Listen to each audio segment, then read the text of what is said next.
What up, what up? This Finance, Fitness, and Folk, a channel we discuss finance, a little bit of fitness, talk about some folk. So on today's episode, I'm going to discuss why I became a YouTuber. So admin notes, thanks again to subscribe to the channel. I endeavor to push any video out, give you leverage, you better yourselves. It's Saturday morning, well actually it's Saturday afternoon right now. I think this is Saturday lunch traffic that's going on right now. It's a very nice day today. It's in the mid 80s, so that's why I'm able to be out here doing noontime and be able to work out, because the last couple of weeks it's been like brutal. Like I didn't even dare to come out here during that time. There was a heat wave going on, and you know I'm 46. I'm not young anymore like talking about, right? So I can't take the heat like that. But today is actually pretty bearable, even though I hardly had any shade when I was working out. I actually have tolerated the sun, so it's a beautiful day.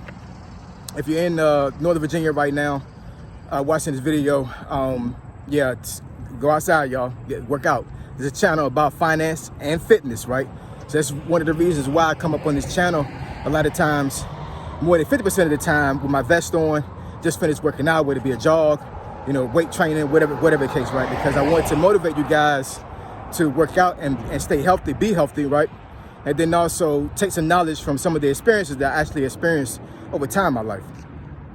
But anyways, let's get into it. So why did I become a YouTuber? So I'm gonna try to have this video down to maybe like 10 minutes, maybe a little bit more, about 10 to 12 minutes, because it could be a long, convoluted story, but I'm gonna try to shorten it as much as possible. So it all started in 2016. I was in the Army during the time, and you know, doing physical training, all these other things. And the unit I was in, I want to say every Tuesday we did a sports day for team building, right? So this particular day, I'll never forget it, was playing basketball. And you know, I'm not a great, outstanding basketball player, but I grew up playing basketball and football in the projects, right? So I got a little bit of a skill set. You know, I was out there crossing folks, hitting threes, all these other things, right?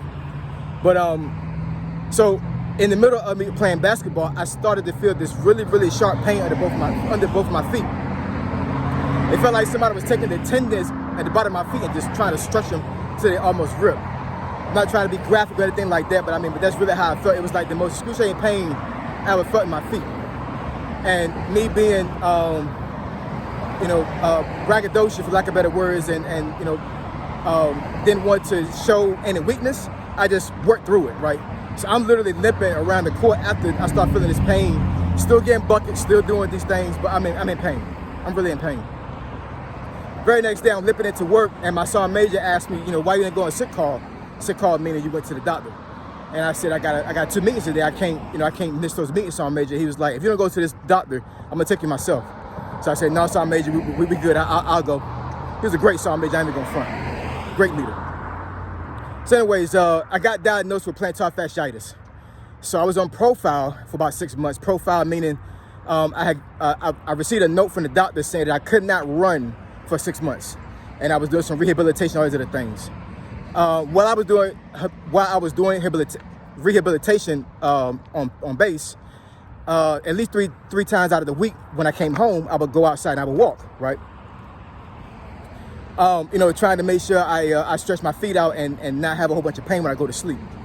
Now, once I came off of profile, started to run again, I was doing the same thing. You know, I was you know, going out there 3 times a week after work, and you know, and working out, running, you know, around the neighborhood.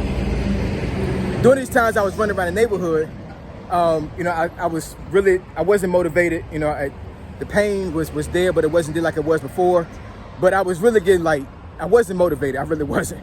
And it's kind of funny because throughout my career, I've always been motivated to run. Like, I was one of those guys that was running formation. If anybody has ever been in the Army or the Marine Corps, I was the one calling cadence. You know, I was the one sprinting against my soldiers, whatever. I just loved running. And after this experience I had, I really, really, really didn't want to run anymore. And I had like less than 2 years left in the Army before I retired. So I'm like, man, I'm good. But my pride, once again, you know, I settled in, and I said, you know what, I'm not gonna let this beat me. So I'm just gonna start running again. So the days I was home running, I got on Facebook either before I ran or after I ran, and I would just talk, right? And sometimes I would actually film myself on Facebook live running. give myself some motivation, right? Trying to like get some folks to chime in, you know, give me some motivation, all these other things, right? How you doing? You know, I was doing that, and over the course of time, you know, as I'm on Facebook doing these videos, I'm actually talking about life. I'm giving advice to people. I started getting a really big following with my friends. Even though the videos I put on Facebook was public, most of the people that actually chimed in on the videos were friends of mine. So at one point, I was getting almost like 1,000 views on Facebook with these videos, right? This is like between, I would say, late 2016 all the way to probably about mid 2018. I'm on Facebook doing videos, all these other things. And then I have retired, right? That summer of 2018. And, you know, I'm like, let me take a break. Well, the break took a little bit too long.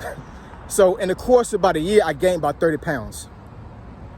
So I said, you know, this is crazy. I can't do this. I felt the weight, and I felt horrible. You know, I'm living a good life, you know what I'm saying? But at the end of the day, I wasn't healthy. So I made a decision to come out there and start working out again, and start doing videos again. And I didn't skip a beat. The folks that was actually chiming in on my videos were the same ones coming back on the videos when I actually came back on Facebook again. So 2020, enter COVID. So, you know, I'm home most of the time doing telework. So now I'm coming out here even more doing videos on Facebook. Fast forward a little bit to probably about early 2022. I'm like, you know what? I'm getting a pretty big following here, but you know, most of the folks that I talk to on Facebook are like my friends on Facebook, right? Folks that I actually know. And I'm like, what would happen if I actually went on another platform and started imparting this knowledge that I have to strangers, folks that I don't know? So, you know, I thought about YouTube because I'm a shoe connoisseur. So I was on YouTube all the time, looking at reviews of shoes. I'm selling shoes during this time as well because the shoe selling business was actually pretty booming during that time. I ain't going front. I made a lot of money on selling shoes. I ain't going front. But, you know, I'm seeing these influencers and I'm like, you know, these influencers have like 100,000 subscribers, 150,000. And, you know, I didn't want to make a channel about selling shoes, but, you know, I'm like, well, I have a pretty solid following on Facebook. I'm like, what if I could transfer that over to YouTube and actually like put my information out there even further than what it is now through Facebook. I thought Facebook was kind of limiting as far as what kind of reach I had. So I'm saying, you know, Facebook is, not Facebook, YouTube is probably the way to go. So July of 2022, I uploaded my first video. And I want to say my first video was, I was talking about cryptocurrency. No, I'm sorry, not cryptocurrency. I think I was talking about what's an investment, what's a liability? What's an asset and what's a liability, right? And then, you know, over time, you know, I did a couple of videos after that, maybe like within like a 2 or 3 month span. I think I did a video maybe like once every, I don't know. I think I did maybe like 1 or 2 videos a week, maybe something like that. And then my work load changed, and then I stopped making videos. And then maybe like, I want to say 6 months later after that, my workload changed a little bit I had some more free time. Got back on YouTube and I started doing videos again. And then over time, I started getting my first follower. I didn't get my first follower until I was on YouTube for about 10 months, right? So that's one thing that we have to understand about YouTube. Like, you know, you have some folks that get on YouTube and within like a month, maybe 2 months, they have like 1,000 subscribers or whatever. I mean, they just out there just doing it, right? And then you have folks like me that, you know, I was pushing out content. Most of the content I had earlier in my YouTube career were kind of like tutorials, or, you know, things that, you know, I felt that folks needed to know as far as like how to fix your credit. You know, if you needed to buy a house, what kind of programs were out there. I was getting a lot of informational content, right?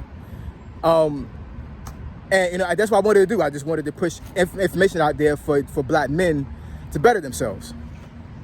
But early on in my YouTube journey, I've realized that, you know, I'm actually making something that's evergreen, meaning that my family, you know, my descendants, you know, my kids right now, my grandkids, great-grandkids, great-great-great-grandkids, they can always go back to YouTube or wherever these videos are located at during that time and actually see, you know, how their dad, their granddad, their great granddad thought about life and how things were during this time frame.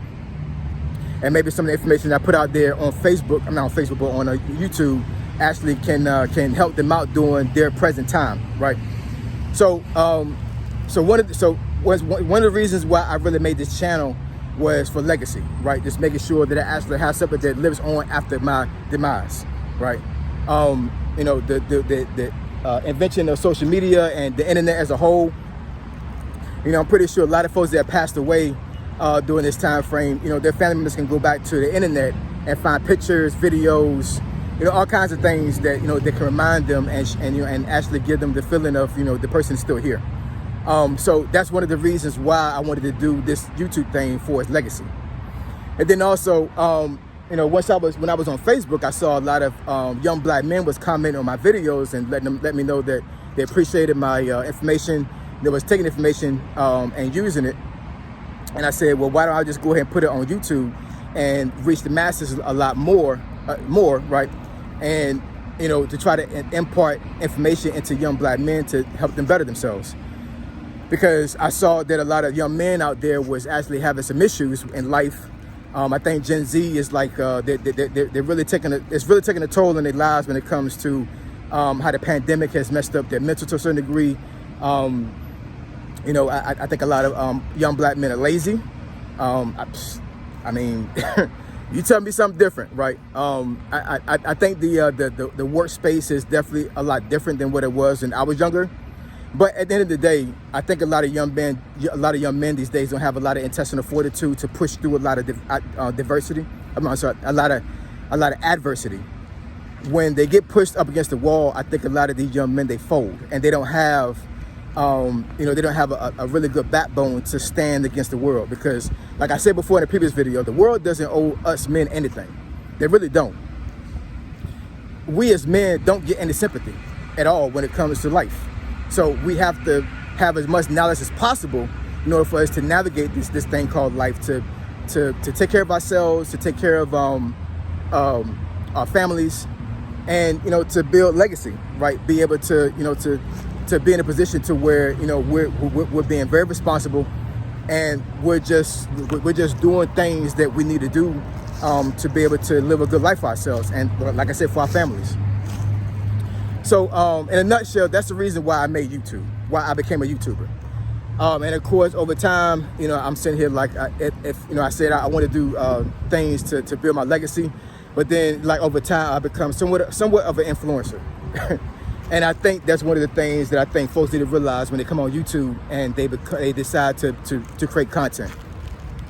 From the very time that you put your first video up, you are considered an influencer, even though you may not have any subscribers, because a lot of times YouTube is, there is a terminology called evergreen when you put up videos for, like, you know, tutorials, how to fix a toilet or how to install a microwave, you know, things that folks will search for on YouTube. But YouTube as a whole is evergreen, meaning that you can put a video out there that is not seen by anybody for months, and then all of a sudden somebody finds your video in the algorithm, and all of a sudden you got 1 million views, depending on what you was talking about, right? So that in turn makes you by default a influencer. So you have somewhat of a responsibility when you come on YouTube to actually, like, not necessarily, like, you know, speak the whole entire truth, because you may have some opinionated things, but at the end of the day, it is a responsibility that I think I have, being an influencer, to make sure that I don't put out false information. I don't put out information that's kind of crazy, make folks think a certain way that's negative. I always try to put out positive information. And hopefully my audience understands that and feels that as well. So this is going to be a 3-part series. This is video 1 as far as, like, why I became a YouTuber. I'm going to make 2 more videos. One is going to be titled The Reason Why You Should Become a YouTuber. And the third one is going to be Reasons Why You Should Not Be a YouTuber, because there are some cons when it comes to being a YouTuber. But anyways, I hope everybody enjoyed the video. Like, comment, and subscribe. If you want me to discuss a video that is beneficial to the channel or to yourself, email me at findingfitnessfolk@gmail.com. My email address is in the description below. Finding Fitness and Folk, F, I'm gone.